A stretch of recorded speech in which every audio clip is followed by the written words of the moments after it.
Hosanna hosanna hosanna ministries వారు నిర్వహించు నూతన సంవత్సరపు ఆరాధన 2023 డిసెంబర్ 31వ తేదీ ఆదివారం రాత్రి 8 గంటల నుండి.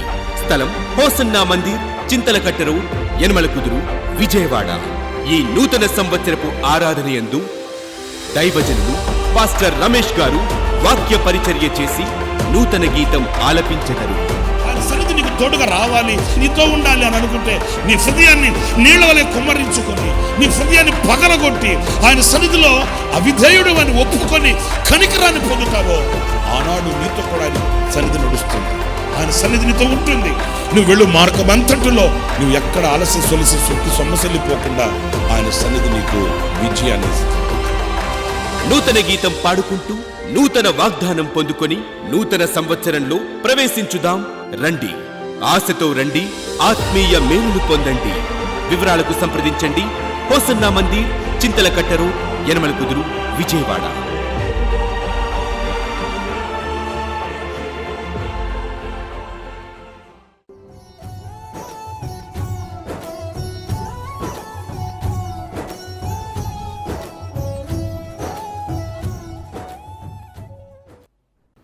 Praise the lord. ప్రభు అయిన యేసుక్రీస్తు నామంలో మీ అందరికీ మా హోసన్నా మినిస్ట్రీస్ తరపున హృదయపూర్వకమైన వందనాలు తెలియపరుస్తున్నాను. ప్రభు మిమ్మల్ని దీవించి ఆశీర్వదించునుగాక. ప్రియులరా, దేవుని విశేషమైన కృపను బట్టి, అత్యున్నతమైన ఆయన వాత్సల్యమును బట్టి సంవత్సరాలు దాటుకుంటూ, దినాలు దాటుకుంటూ సజీవులుగా ఆయన స్తుతించే ఈ కృపను మనం దేవుని యొద్ద నుంచి పొందుకున్నాము. గనుకనే ఈ రోజున స్తుతి చెల్లించే స్థానమందు నిలిచి ఆయనను స్తోత్రించే ఈ గొప్ప అవకాశం మనకు కలిగింది అని చెప్పడానికి సందేహమేమీ కూడా లేదు. లేఖనాల్లో మనం చదివినట్లు మరి ఇంత గొప్ప కృపను పొందుకున్న తర్వాత మరి మేమేమని చెప్పగలము అని మనం చదువుతుంటాం కదా.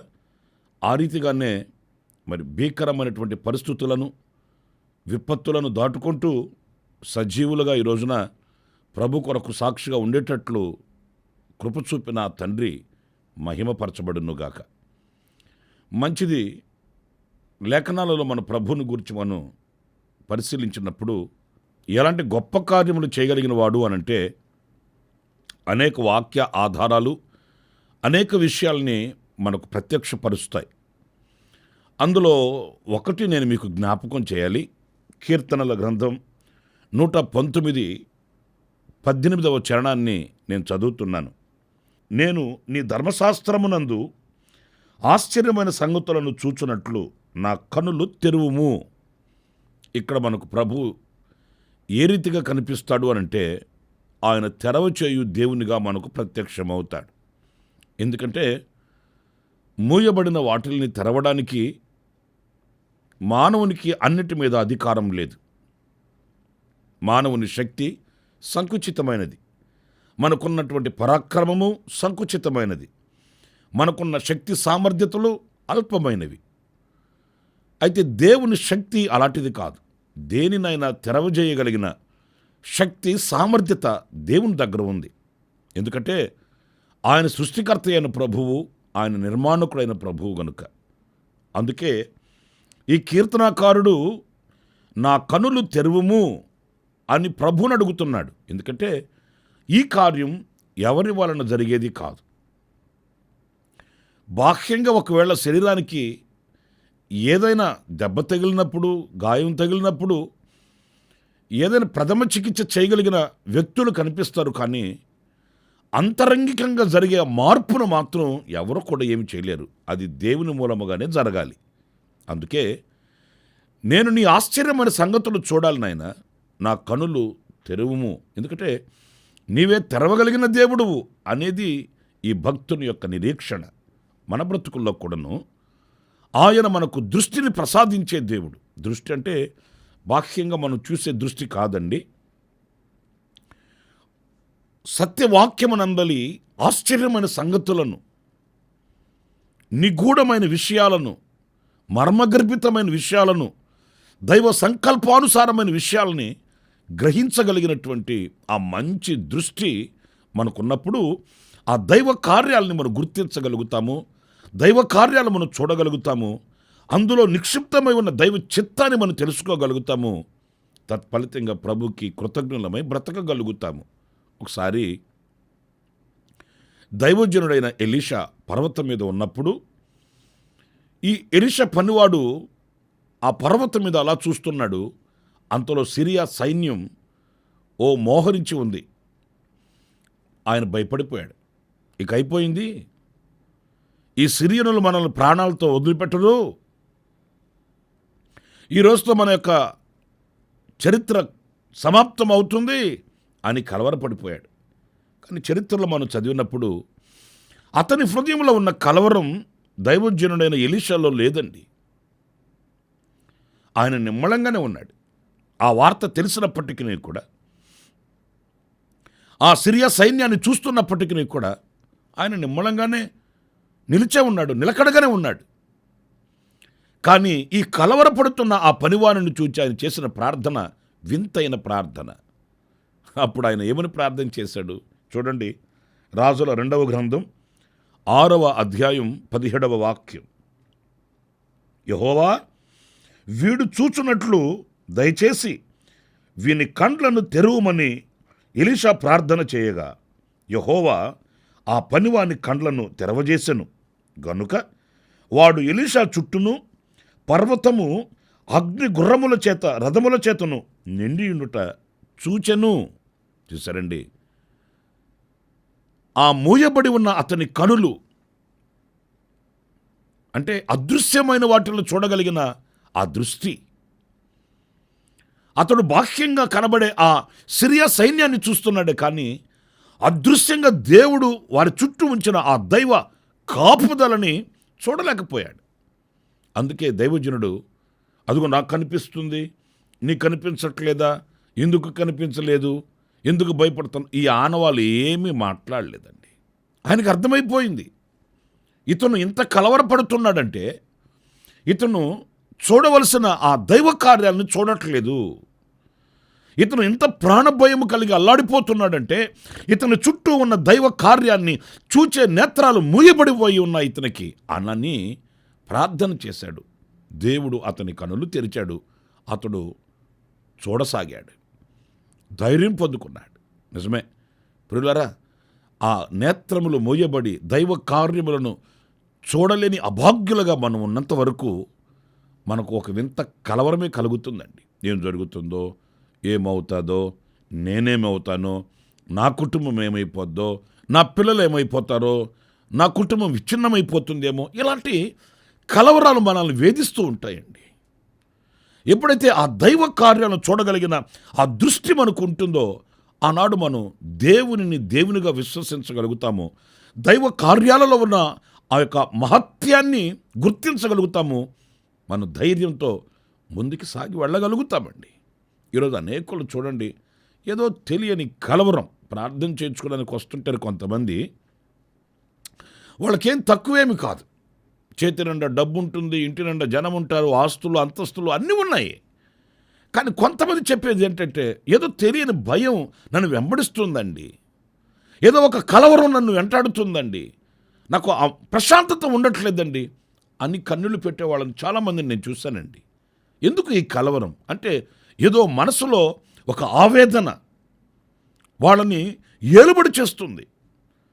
ప్రియులారా, ఎప్పుడైతే ఆ కన్నులు తెరవబడతాయో, నా దేవుడు నా పక్షాన ఉన్నాడు, సర్వశక్తి కలిగిన దేవుడు నాతో నడుస్తున్నాడు, ఆయన మహత్యము కలిగిన బాహువు నన్ను ఆవరించి ఉంది అనే విశ్వాసపు నేత్రాలతో మనం ఆ కార్యాలను చూడగలుగుతామో నడి సముద్రంలో కూడా ధైర్యంగా ముందుకు సాగి వెళ్ళగలుగుతామండి. అందుచేత ఆ కనులు తెరవగలిగిన శక్తి ఆయనకే ఉంది కనుక మనము కూడా ఆ దిశగా కనులు తెరవబడిన వారమై దైవ కృపకు పాత్రులమై ముందుకి సాగేడి విశ్వాసులమై ఉండాలని వాక్యం మనల్ని హెచ్చరిస్తుంది.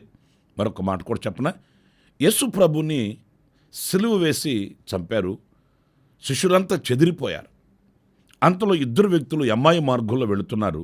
వారితో ప్రభువు అదృశ్యంగా ఆయన అక్కడ ప్రత్యక్షమై వాళ్ళతో ఆయన వాళ్ళ వల్లే నడక ప్రారంభించి వాళ్ళతో మాట్లాడడం ప్రారంభించాడు.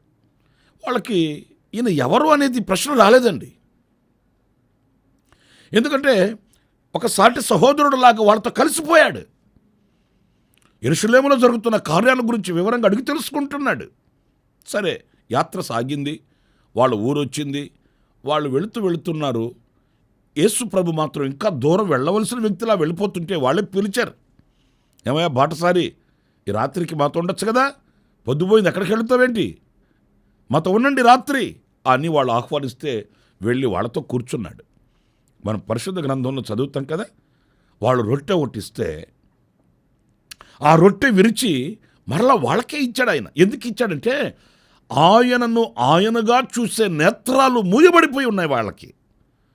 పరిస్థితుల ప్రభావాలే కానివ్వండి, హృదయంలో ఉన్న అలజడులే కానివ్వండి, హృదయంలో ఉన్న కలవరాలే కానివ్వండి, జీవితం మీద వాళ్ళకు ఉన్నటువంటి ఆ యొక్క ఆందోళనే కానివ్వండి, ఇవన్నీ ఆత్మనేత్రాన్ని మూసివేశాయి. అందుకే వాళ్ళతో నడుస్తున్నా, వాళ్ళతో మాట్లాడుతున్నా, వాళ్ళ కనుల ఎదుటే ఉన్నా ఆయనను ఆయనగా గుర్తించలేకపోతున్నారు. గనుక ఆ రొట్టె విరిచి వాళ్ళకే ఇచ్చాడు. చూడండి, ఆ మాట నేను మీకు చదివి వినిపిస్తాను. లూకా సువార్త 24వ అధ్యాయం 30-31 వాక్యాలండి. ఆయన వారితో కూడా భోజనమునకు కూర్చున్నప్పుడు ఒక రొట్టెను పట్టుకొని స్తోత్రము చేసి దానిని విరిచి వారికి పంచిపెట్టగా వారి కనులు తెరవబడి ఆయనను గుర్తుపట్టిరి. చూశారండి, కనులు తెరవబడిన తర్వాత ఆయనను గుర్తుపట్టిన. అంటే అంతకుముందు కనులు మూయబడి ఉన్నాయి. నా ప్రియ దేవుని బిడ్డలారా, ఆయనను ఆయనగా ఆరాధించాలి, ఆయనను ఆయనగా స్తుతించాలి, ఆయనను ఆయనగా మహిమపరచాలి అని అనుకుంటే మన కనులు తెరవబడినవై ఉండాలి. అంటే గ్రహించగలిగిన నేత్రములుగా ఉండాలి. మన యొక్క మనోనేత్రము అది వెలిగించబడినదై ప్రకాశిస్తూ ఉన్నప్పుడు ఆయనను ఆయనగా గుర్తిస్తాము. లేకపోతే ఎలా ఉంటుందంటే, యేసుప్రభు కూడా దేవుళ్ళలో ఒక దేవుడండి, మహనీయులలో ఒక మహనీయుడండి, ఇలాంటి వ్యర్థమైన అర్థం లేని మాటలు మాట్లాడవలసి వస్తుంది. కనుక ఆయన కనులు తెరవజేయువాడు అనేది ఈ వాక్యాలలో మనకు ప్రత్యక్షమవుతుంది. ఇకపోతే రెండవ విషయాన్ని కూడా నేను మీకు తెలియపరుస్తాను.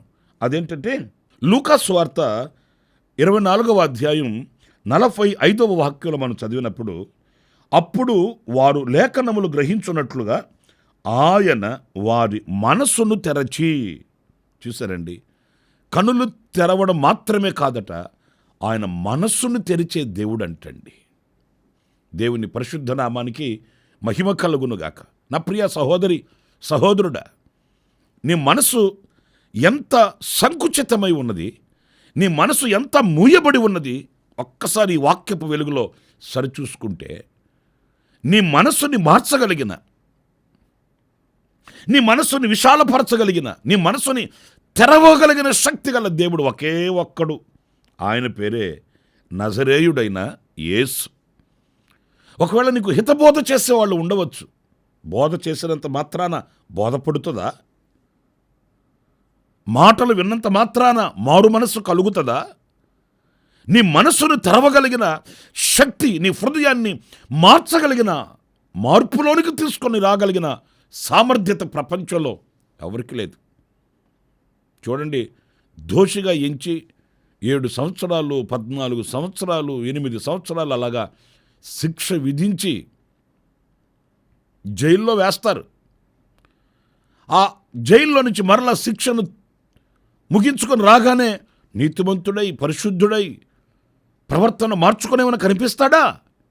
అంటే ఈ శరీరానికి విధించబడే ఆ శిక్ష అతని మనస్సును మార్చలేకపోయింది. మరలా అదే ఆ పాత జీవితమే.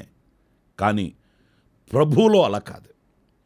మనం ఆరాధించబడిన ప్రభు అయిన యేసుక్రీస్తు ఎవరు అనంటే, హృదయంలో ఒక పెను మార్పును తీసుకొని వస్తాడు.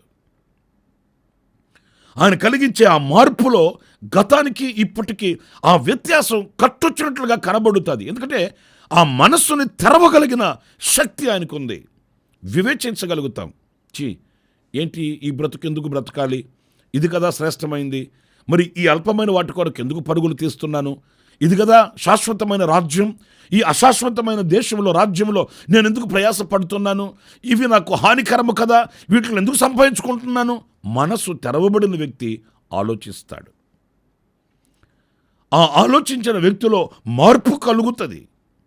ప్రియులారా, మనిషి మనసును మార్చగలిగిన మహనీయుడు నజరేయుడైన యేసు. అంతేగాని అల్పమైన బుద్ధితో యేసు ప్రభు కూడా మతాలు మార్చుకోవడం, కులాలు మార్చుకోవడం ఇలాంటివి చేయడండి. ఆయన మనస్సుని మార్చి మనిషిని మనిషిగా సమాజంలో నిలబెట్టగలిగిన దేవుడండి. అందుకే ప్రయాసపడి భారాన్ని మోయుచున్న సమస్త జనులారా నా యొద్దకు రండి అని పిలిచాడు ఆయన. ఎందుకు ఆయన యొద్దకు రావాలి?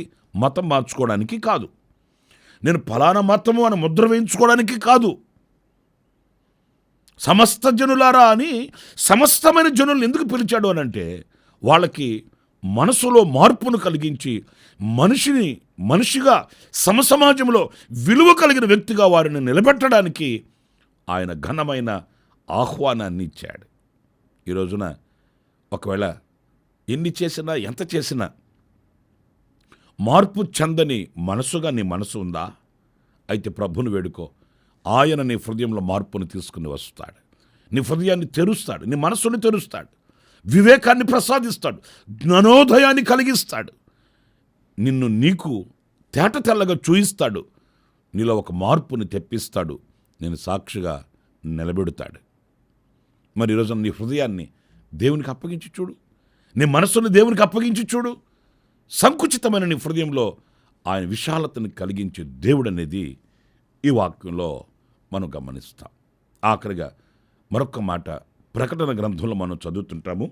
3వ అధ్యాయం 8వ వాక్యంలో మనం గమనించినప్పుడు, నీ క్రియలను నేను ఎరుగుదును, నీకున్న శక్తి కొంచెమై ఉండినను నీవు నా వాక్యమును గైకొని నా నామమును ఎరుగననలేదు. ఇదిగో తలుపు నీ ఎదుట తీసి ఉంచి ఉన్నాను, దానిని ఎవడును వేయ నేరడు. పురిల్లర చూడండి వాక్య భాగంలో, మనకున్న శక్తి కొంచెమే అయినప్పటికీ కూడా ఎదురవుతున్న పోరాటాలలో, జరుగుతున్న పరిస్థితుల ప్రభావాలలో, పరిస్థితులతో కూడా మింగిలి అయిపోయి కలిసిపోయి నాకు ప్రభు ఎవరో తెలియదండి అని ఆయన నామానికి అవమానకరంగా బ్రతకకుండా, ఎన్ని ఆటుపోటులే ఎదురైనా, ఎన్ని శోధన బాధలే ఎదురైనా ప్రభు కొరకు సాక్షిగా నిలిచిన వారి కొరకట ఆయన తలుపు తీసి ఉంచి ఉంటాడట. ఇది దీవెన ద్వారమని చెప్పుకోవాలి, ఆశీర్వాదట గుమ్మమే అని చెప్పుకోవాలి, పరలోక రాజ్య ద్వారాలే అని చెప్పుకోవాలి. ఏదైనప్పటికీ కూడా మన ఎదుట ఆయన తలుపు తీసి ఉంచి ఉంటాడట, దానిని ఎవడు కూడా వేయలేడు. నిజమే, ఆయన తలుపు తీస్తే ఎవడు వేయగలుగుతాడు? ఆయన తలుపు వేస్తే ఎవరు మూయగలుగుతారండి? ఎవరు తీయగలుగుతారండి? కనుక నా ప్రియమైన సహోదరులారా, ఆయన తలుపు తెరిచే దేవుడు, విస్తారమైన దీవెనలు మన మీద కుమ్మరించే దేవుడు, పరలోక రాజ్య ద్వారాలు మన కొరకు తెరిచి ఉంచే దేవుడు. ఇంత గొప్ప దేవునిని మనం ఆరాధిస్తున్నాం సుమా. ఇంత మహనీయుడైన దేవునిని మనం ఆరాధించే విషయాన్ని మర్చిపోకూడదు. ఆ దేవునికి ఎంతైనా మనం రుణపడి ఉండాలి. నేను 3 విషయాలు మీతో చెబుతూ వచ్చాను. కనులు తెరిచే దేవుడు, 2 మనసును తెరిచే దేవుడు, 3 తలుపులు తెరిచే దేవుడు, మెండుగా దీవెనలు కుమ్మరించే దేవుడు. ఆ దేవునికి మహిమ కలుగుగాక. మీ అందరి ఎడల ఆయన కృప సంపూర్ణమగుగాక. Amen, amen. తలలు వంచండి, ప్రార్థన చేస్తాను. కృపాసత్య సంపూర్ణుడ, జీవాధిపతి అయిన ప్రభువా, మీకు వందనాలు. మీరు తెరవచేయు దేవుడవు, శక్తి సామర్థ్యత గల దేవుడవని లేఖనాలలో మేము ధ్యానిస్తూ వచ్చాం. ఆ రీతిగా మిమ్మల్ని మేము చేరుకొని మీ దివ్యమైన దీవెనలకు పాత్రులమగుటకు సహాయం చేయండి. ఎవరైతే ఇదిగో ఈ మాటలు వింటున్నారో వారినందరినీ మీ దీవెనకరమగు ద్వారాలు తెరిచి ఆశీర్వదించమని, అక్కర్లు తీర్చండి, వారి అవసరతలు తీర్చండి. అడిగిన వాటికంటే, ఊహించిన వాటికంటే అత్యధికముగా చేయ శక్తి కలిగిన మీ బాహువు వాళ్ళ మీద చాపి ఉంచమని వేడుకొనుచున్నాను. ఆశీర్వదించమని ఘనుడా మీ పాదాల దగ్గర శిరస్సు ఉంచి నమస్కరించి ప్రార్థిస్తూ యేసు నామములో అడిగి వేడుకొనుచున్నాను తండ్రి. Amen, amen. ప్రభు మిమ్మల్ని ఆశీర్వదించి దీవించునుగాక. ఈ దినమంతా విశేషమైన కృప నా దేవుడు మీకు అనుగ్రహించుగాక.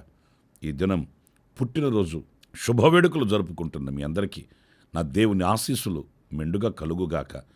కన్నీళ్లలో వేదనలో ఉన్న వారికి నా దేవుడు విడుదల ప్రసాదించుగాక.